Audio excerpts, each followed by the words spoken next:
Buya Hamka dimasukkan ke dalam penjara. Naik tapak kaki sepatu ke atas meja. Buya Hamka duduk. Ditunjuk dengan telunjuk hina. Hei Hamka, pengkhianat negara, mau menjual NKRI ke Malaysia. Sampai terlintas di hati Buya Hamka. Nampaknya pisau silet di tepi penjara. Hamka, ambil pisau silet itu, potong saja ke tangan. Tak ada gunanya kau hidup. Di Maninjau kau bergelar datuk. Di Masjid Al-Azhar kau bergelar buya, doktor dari Al-Azhar. Tak ada gunanya kau hidup dihina. Itu saking sakitnya hati Buya Hamka, dituliskannya dalam buku Tasawuf Modern. Beli Tasawuf Modern. Buya Hamka ketika mau meninggal minta bawakan, nak tolong ambilkan Tasawuf Modern, aku mau mengenang sakitnya di penjara. Waktu sakitku makin parah, kata Buya Hamka, dipindahkan aku ke rumah sakit hadiah dari pemerintah Rusia di Jakarta, namanya Rumah Sakit Persahabatan. Disitulah Buya Hamka sampai akhirnya PKI tumbang dan Buya Hamka keluar. Buya Hamka tetap berdakwah, jadi imam ceramah. Ketika dia sedang duduk di rumah, datanglah orang membawa secari kertas. Assalamualaikum Buya. Waalaikumsalam. Tolong baca kertasnya. Apa isinya? Kalau aku mati nanti, tolong yang menyolatkan jenazahku adalah Hamka. Yang menyiksa, yang memenjarakan Buya Hamka selama 4 tahun itu akhirnya mati. Saya waktu itu penasaran, mau tak Buya Hamka ini? Mau tak? Mau Buya Hamka. Di situ kesal saya tutup buku. Kok mau dia? Kok mau Buya Hamka? Andai saya lah itu disiksa orang saya, lalu datang utusannya, andai aku mati, tolong yang mengimamiku Ustadz Abdul Somad, cari Ustadz Abu. Mati tak mau, sampai mati takkan kusolatkan. Barulah saya sadar betapa lembutnya hati Buya Hamka, lunak.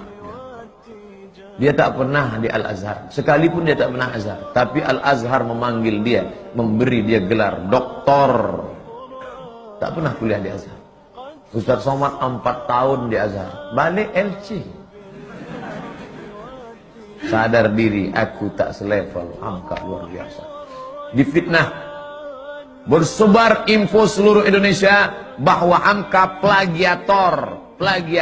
Novelnya itu katanya diambil dari Al-Manfaluti, sastrawan Mesir. Ditulis di harian Lekra, PKI punya. Siapa yang memfitnah dia? Pramudia Anantatur, Pram. Buya tak melawan, diam. Akhirnya isu itu hilang, PKI jatuh, NKRI tetap tegak berdiri, dan tak lama sesudah itu datang perempuan bermata sipit dengan suaminya mu'alaf, mau masuk Islam. Assalamualaikum. Waalaikumsalam. Kamu siapa? Nama saya. Enggak. Dia mau masuk Islam. Kata Buya, kamu ni siapa? Saya disuruh ayah saya kemari Buya. Untuk apa? Supaya suami saya ni calon masuk Islam, belajar Islam sama Buya. Nama ayah kamu siapa? Pramudia Anantatur. Begitu cara Pram minta maaf. Dia tak datang ke rumah Hamka. Anak menantunya disuruhnya belajar Islam. Dan Hamka mengajar menantu Pram itu sampai paham Islam. Lembut hati Hamka. Padahal fitnah luar biasa. Andai saya lah jadi Hamka itu. Datang orang mau belajar Islam, sampai mati tak akan kuajar. Kau cari aja ustaznya. Itu ustaz di MDI 1000 orang. Di IKMI ada 600 orang. Panas hatiku. Karena kalau hati kita panas, ngajar orang tak betul. Bismillahirrahmanirrahim.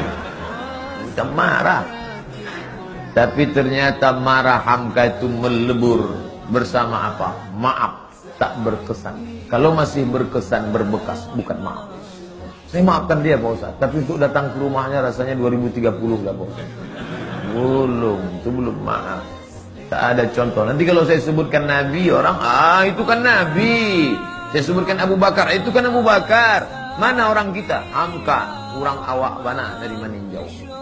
Bisa dia memaafkan. Luar biasa Haji Abdul Malik. Tapi jangan bayangkan Hamka itu tak pemarah. Hamka itu pemarah. Waktu dia pergi haji naik kapal, berhentilah kapal di pelabuhan Padang. Sampai di pelabuhan, mau sholat, Ada pegawai kapal melarang sholat. Mau ngadu mereka ke Buya. Buya, ya ini ada pegawai kapal melarang sholat berjamaah. Katanya tak ada sholat berjamaah di kapal. Sholat aja di kamar masing-masing. Oh, bangkit Buya Hamka. Mana orangnya? Ini Amaang kurang aja, Apaang kurang aja, Datuk Ninik Ang kurang aja. Itu asli, tak saya robah bahasanya. Buka buku judulnya Ayah, ditulis oleh Irfan Hamka. Dia ikut melaksanakan haji, naik kapal dan menengok Buya Hamka marah luar biasa. Jadi Hamka itu ada saatnya dia marah, ada saatnya dia lunak, ada saatnya dia berkonfrontasi, ada saatnya dia lembut. Dalam masalah kunut subuh, lembut hati Buya Hamka. Diundang oleh orang NU di Jember, diangkatnya tangan. Allahumma hdina fi man hadain, amin. Orang semua tahu dia Muhammadiyah. Muhammadiyah tak berkunut, tapi hatinya lunak menjaga persatuan umat. Tapi ketika diajak dia oleh HMI, oleh Himpunan Mahasiswa Indonesia untuk menyambut Paus Paulus, tak mau. Ayolah Buya, kita tunjukkan bahwa kita ini welcome terhadap Paus. Tidak. Kenapa Buya tak mau? Bagaimana aku bersalaman dengan orang yang sudah mengkristenisasikan anak bangsa? Tak mau dia. Begitu juga dengan fatwa Natal bersama. Buang itu fatwa. Ratu Alamsyah Prawira Negara tertekan karena Presiden Menteri mau Natal bersama. Cabut fatwa Natal. Atau Buya berhenti jadi ketua MUI. Lebih baik aku berhenti jadi ketua MUI daripada mencabut fatwa Natal bersama. Hamka keras berprinsip, tapi saat-saat memaafkan dia lunak. Kita ambil maaf Hamka di bulan Syawal yang penuh barakah.